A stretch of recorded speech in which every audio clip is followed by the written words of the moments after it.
The whole fabric of honeybee society depends on communication, on an innate ability to send and receive messages, to encode and decode information.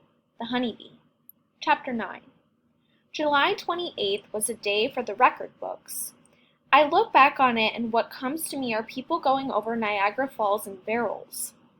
Ever since I heard about that, I tried to imagine people crouched inside, bobbing along peacefully like rubber duck in the child's bathtub, and suddenly the water turning choppy and the barrel starting to thrash around while a roar grows in the distance. I knew they were in there saying, "Shit bucket." What was I thinking? At 8 o'clock in the morning it hit 94, with the ambitious plan of reaching 103 before noon. I woke up with August shaking my shoulder, saying it was going to be a scorcher. Get up, we had to water the bees. I climbed into the honey wagon with my hair uncombed, with May handing me a buttered toast and orange juice through the window, and Rosaline sticking in thermoses of water, both of them practically running alongside the truck while August rolled out of the driveway. I felt like the Red Cross springing to action to save the bee queendom. In the back of the truck, August had gallons of sugar water already made up. When it gets over 100, she said, the flowers dry up and there's no food for the bees. They stay in the hives fanning themselves. Sometimes they just roast. I felt like we might roast alive ourselves. We could not touch the door handle for fear of a third-degree burn. Sweat ran between my breasts and sopped my underwear band. August turned on the radio for the weather, but what we heard was how Ranger 7 had finally been launched to the moon in a place called the Sea of Clouds, how police were looking for the bodies of those 3 civil rights workers in Mississippi, and the terrible things happening in Vietnam. It ended with a story about what was happening closer to home, how Black people from Tiburon, Florence, and Orangeburg were marching today all the way to Columbia asking the governor to enforce the Civil Rights Act. August turned it off. Enough was enough. You cannot fix the whole world. I've already watered the hives around the house, she said. Zach is taking care of the hives on the east side of the country, so you and I got the west side. Rescuing bees took us the entire morning. Driving back into the remote corners of the woods where there were barely roads, we would come upon 25 beehives up on the slats like a little lost city tucked back in there. We lifted the covers and filled the feeders with sugar water. Earlier, we'd spooned dry sugar into the pockets, and now, just as a bonus, we'd sprinkled it on the feeding rims. I managed to get stung on my wrist while replacing a lid onto the hive box. August scraped out the stinger. I was sending them love, I said, feeling betrayed. August said, hot weather makes the bees out of sorts. I don't care how much love you send them. She pulled a small bottle of olive oil and bee pollen from her free pocket and rubbed my skin, her patented remedy. It was something I'd hoped never to test out. Count yourself initiated, she said. You can't be a true beekeeper without getting stung. A true beekeeper. The words caused a fullness in me, and right at that moment an explosion of blackbirds lifted off the ground in a clearing a short distance away and filled up the whole sky. I said to myself, will wonders never cease? I would add that to my list of careers, a writer, an English teacher, and a beekeeper. Do you think I could keep bees one day? I asked. August said, didn't you tell me this past week one of the things you loved was bees and honeys? Now, if that's so, you'll be a fine beekeeper. Actually, you can be bad at something, Lily, but if you love doing it, that will be enough. The sting shot pain all the way to my elbow, causing me to marvel at how much punishment a minuscule creature can inflict. I'm prideful enough to say I didn't complain. After you get stung, you can't get unstung no matter how much you whine about it. I just dived back into the riptide of saving bees. When we had watered all the hives of Tiburon and sprinkled enough sugar to cause a human being to gain 50 pounds, we drove home hot, hungry, and nearly drowned in our own sweat.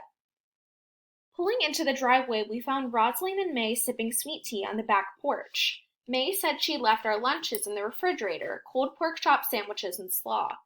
While we ate, we heard June upstairs in her room playing the cello like something had died. We scarfed down every morsel without talking, then pushed back from the table. We were wondering how to get our tired selves into a standing position when we heard squealing and laughing, the kind you're apt to hear at a school recess.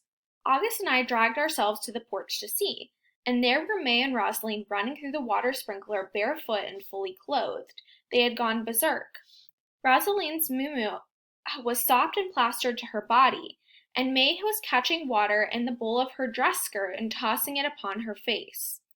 Sunlight hit the hair sheen on her braids and lit them up. "Well, isn't this the living end?" August said.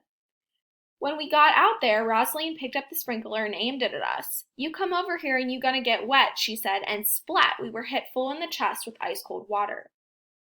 Rosaline turned the sprinkler head down and filled May's dress. "You come over here and you gonna get wet," May said, echoing Rosaline, and she came after us, pitching the contents of her skirt across our backs. I can tell you this much, neither one of us protested that loudly. In the end, we stood there and let ourselves be drenched by two crazy black women.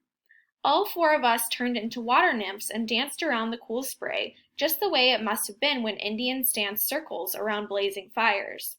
Squirrels and Carolina wrens hopped as close as they dared and drank from the puddles, and you could almost see the blades of brown grass lift themselves up and turn green. Then the porch door banged, and here came June with her dander up. I must have been drunk with water and air and dancing, because I picked up the sprinkler and said, "You come over here and you're gonna get wet," and then I hosed her. She began to holler, "Damn it to hell!" I knew this was going down the wrong path, but I couldn't stop. I was seeing myself as the fire department and June as the raging inferno. She yanked the sprinkler out of my hands and turned the spray on me. Some of the water rushed up my nose and burned. I yanked at the sprinkler and each of us held on to one side of it while it blasted away at our stomachs and chins. We went to our knees, wrestling for it. The geyser weaving between us, her eyes staring at me, close and bright with beads of water on her eyelashes. I heard May start to hum "Oh, Susanna." I laughed to let her know it was all right, but I wouldn't let go. I would not let June Boatwright win. Rosaline said, "They say if you aim the hose on two locked dogs, they'll turn loose, but I guess that ain't always so." August laughed, and I saw the softening come around June's eyes, how she was trying not to laugh, but it was like the Dutch boy pulling his fingers out of the dike. The minute she softened her eyes, the whole thing collapsed. I could almost see her smack her forehead, thinking, "I am wrestling with a 14-year-old girl over a garden sprinkler. This is ridiculous." She let go and sprawled back on the grass in convulsions of laughter. I plopped down next to her and laughed too. We could not stop. I wasn't exactly sure of everything we were laughing about. I was just glad we were doing it together. When we got up, June said, "Lord, I feel woozy, like somebody has pulled the plugs in my feet and drained me out." Rosaline, May, and August had returned to the business of being water nymphs. I looked back at the ground where our bodies had lain side by side, the wet grasses pressed down, perfect depressions in the earth. I stepped over them with the utmost care, and seeing how careful I was, June stepped over them too, and then to my shock, she hugged me.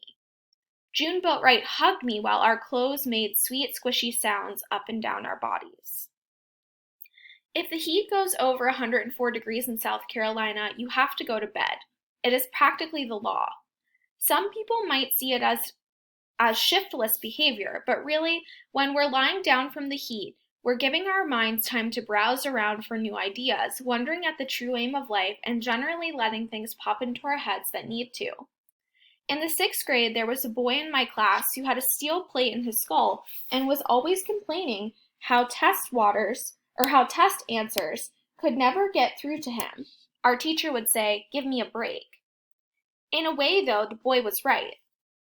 Every human being on the face of the earth had a steel plate in his head, but if you lie down now and then, get as still as you can, it will slide open like elevator doors, letting in all the secret thoughts that have been standing around so patiently, pushing the button for a ride to the top. The real troubles in life happen when those hidden doors stay closed for too long, but that's just my opinion. August, May, June, and Rosaline were supposedly over in the pink house in their rooms, lying under the fans with the lights out. In the honey house, I reclined on my cot and told myself I could think about anything I wanted, except my mother. So naturally, she was the only thing that wanted on the elevator. I could feel things unraveling around me, all the fraying edges of the dream world Pull one wrong thread and I would be standing in wreckage to my elbows. Ever since I called T-Ray, I wanted so badly to tell Rosaline about it, to say, if you've ever been wondering whether my leaving has caused T-Ray to examine his heart or change his ways, don't waste your time. But I couldn't bring myself to admit to her that I cared enough to call him. What was wrong with me that I was living here as if I had nothing to hide? I lay on the cot and stared at the glaring square of window, exhausted. It takes so much energy to keep things at bay. Let me on, my mother was saying. Let me on the damn elevator.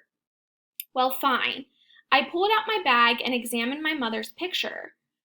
I wondered what it had been like to be inside her, just a curl of flesh swimming in her darkness, the quiet things that had passed between us. The wanting her was still in me, but it wasn't nearly so fierce and raging as before. Pulling on her gloves, I noticed how tight they fit all of a sudden. By the time I was 16, they would feel like baby gloves on my hands. I would be Alice in Wonderland after she ate the cake and grew twice her size. My palms would split the seams of the gloves, and I would never wear them again. I peeled the gloves from my sweaty hands and felt a wave of jitteriness. The old saw-edged guilt, the necklace of lies that I could not stop wearing, the fear of being cast out of the pink house. No, I breathed. The word took a long time to work its way to my throat, a scared whisper. No, I will not think about this. I will not feel this. I will not let this ruin the way things are. No. I decided that lying down from the heat was a hick idea. I gave up and walked to the pink house for something cold to drink. If I ever managed to get to heaven after everything I'd done, I would get just a few minutes for a private conference with God. I wanted to say, look, I know you meant well creating the world and all, but how could you let it get away from you like this? How come you can't stick with your original idea of paradise? People's lives were a mess. When I came into the kitchen, May was sitting on the floor with her legs straight out and a box of graham crackers in her lap. That would be about right. Me and May, the only two who couldn't lie peaceful on a bed for 5 minutes. I saw a roach, she said, reaching into a bag of marshmallows that I hadn't noticed was there. She pulled one out and pinched off little pieces of it. Crazy May. I opened the refrigerator and stood there staring at the contents like I was waiting for the grape juice bottle to jump in my hand and say, "Here, drink me." I could not seem to register what May was doing. Sometimes things of magnitude settle over you with excruciating slowness. Say you break your ankle and don't feel it hurting till you've walked another block. I had nearly finished a glass of juice before I let myself look at the little highway of broken graham crackers and marshmallow bits that May was constructing across the floor, how it started at the sink and angled toward the door, thick with golden crumbs and smudges of sticky white. The roaches will follow this out the door, May said. It works every time. I don't know how long I stared at the line on the floor, at May's face turned toward mine, eager for me to say something, but I couldn't think what to say. The room filled with the steady whir of the refrigerator monitor. I felt a strange, thick feeling inside, a memory. I stood there, waiting, letting it come. Your mother was a lunatic when it came to bugs, T-Ray had said. She used to make trails of graham cracker crumbs and marshmallows to lure roaches outside. I looked again at May. My mother couldn't have learned the roach trick from May, I thought. Could she? Ever since I'd set foot in the pink house, some part of me had kept believing that my mother had been here. No, not believing it so much as daydreaming it and running it through a maze of wishful thinking. But now that the actual possibility seemed to be right in front of me, it seemed so far-fetched, crazy. It couldn't be, I thought again.